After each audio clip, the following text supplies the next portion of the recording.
Society ನಮ್ಮನ್ನೆಲ್ಲ ಯಾವಾಗಲೂ ಕುರಿಗಳ ಥರನೇ ಟ್ರೀಟ್ ಮಾಡುತ್ತೆ.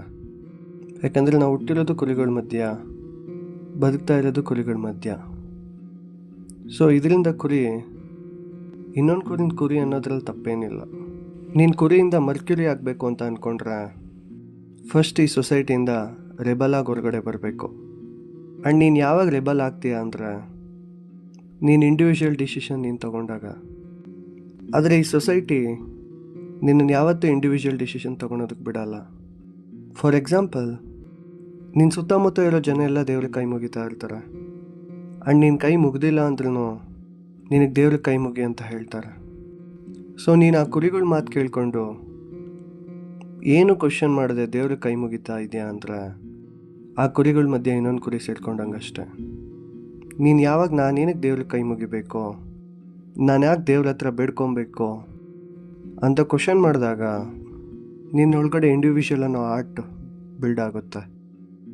ಆ್ಯಂಡ್ ಸೊಸೈಟಿಲಿರೋ ಕುರಿಗಳ ಹತ್ರ ಇದಕ್ಕೂ ಒಂದು ಸೊಲ್ಯೂಷನ್ ಇರುತ್ತೆ. ಅದೇನಂದರೆ ದೇವ್ರ ಹತ್ರ ನೀನು ಕೈ ಮುಗಿದು ಬೇಡ್ಕೋ, ದೇವ್ರು ನಿನಗೆ ಬೇಕಾದನ್ನೆಲ್ಲ ಕೊಡ್ತಾನೆ ಅಂತ ಹೇಳ್ತಾರೆ. ಸೊ ಅದರಲ್ಲಿ ಇಂಡಿವಿಜುವಲ್ ಪರ್ಸನ್ ಏನು ಮಾಡ್ತಾನಂದ್ರೆ, ನನಗೆ ಬೇಕಾಗಿರೋದೆಲ್ಲ ದೇವ್ರು ಕೊಡೋ ಆಗಿದ್ದರೆ ನಂಗೆ ಕೆಲ್ಸಕ್ಕೆ ಹೋಗೋ ಅವಶ್ಯಕತೆಯೇ ಇಲ್ಲ, ಆ್ಯಂಡ್ ನಾನು ಬರೀ ಬೇಡ್ಕೊಂಡು ಕೈ ಮುಕ್ಕೊಂಡಿದ್ರೆ ಸಾಕ ಅಂತ ಕೇಳ್ತಾನೆ. ಯಾಕಂದರೆ ಇಂಡಿವಿಜುವಲ್ ಪರ್ಸನ್ಗೆ ಗೊತ್ತು ದೇವ್ರು ಯಾವತ್ತೂ ಈ ಕುರಿಗಳ ಬಗ್ಗೆ ತಲೆ ಕೆಡಿಸ್ಕೊಳಲ್ಲ ಅಂತ. ನೀವೊಂದು ಅಬ್ಸರ್ವ್ ಮಾಡಿದ್ರೆ ಅಂಬೇಡ್ಕರ್ ಅವರು ಸಹ ಈ ಸೊಸೈಟಿಯಿಂದ ರೆಬಲ್ ಆಗಿ ಹೊರಗಡೆ ಬಂದವ್ರೆ. ಅವರಿಗೆ ಮೇಲ್ ಜಾತಿ ಕೀಳ್ ಜಾತಿ ಅನ್ನೋ ಭಾವನೆ ಇಷ್ಟ ಆಗಿದೆ.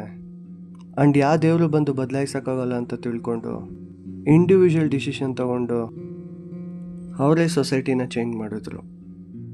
ಸೊ ನೀವೇನಾದರೂ ರೆಬಲ್ ಆಗಬೇಕು ಅಂತ ಅಂದ್ಕೊಂಡ್ರೆ ನಿಮ್ಮ ಇಂಡಿವಿಜುವಲ್ ಡಿಸಿಷನ್ ನೀವೇ ತಗೊಳ್ಳಿ. ಆ್ಯಂಡ್ ನನ್ನ ಚಾನಲಲ್ಲಿ ಬರೋ ಪ್ರತಿ ವಿಡಿಯೋನು ನಿಮಗೆ ಹರ್ಟ್ ಮಾಡೋ ಥರ ಆಗಲಿ ಅಥವಾ ಡಿಫ್ರೆಂಟ್ ವೈಬ್ ಕೊಡೋ ಥರ ಆಗಲಿ ಅನ್ನಿಸ್ಬೋದು. ಯಾಕಂದರೆ ನಾನು ಡಿಸಿಷನ್ ತೊಗೊಂಡಿದ್ದೀನಿ ನನ್ನ ಚಾನಲಲ್ಲಿ ಬರೋ ಪ್ರತಿಯೊಂದು ಕಂಟೆಂಟು ಇಂಡಿವಿಜುವಲ್ ಆಗಿರಬೇಕು ಅಂತ. ಸೊ ನೀವು ಇಂಡಿವಿಜುವಲ್ ಆಗಬೇಕು ಅಂತ ಅಂದ್ಕೊಂಡ್ರೆ ನನ್ನ ಚಾನಲಲ್ಲಿ ಬರೋ ಪ್ರತಿ ವಿಡಿಯೋನೂ ನೋಡಿ.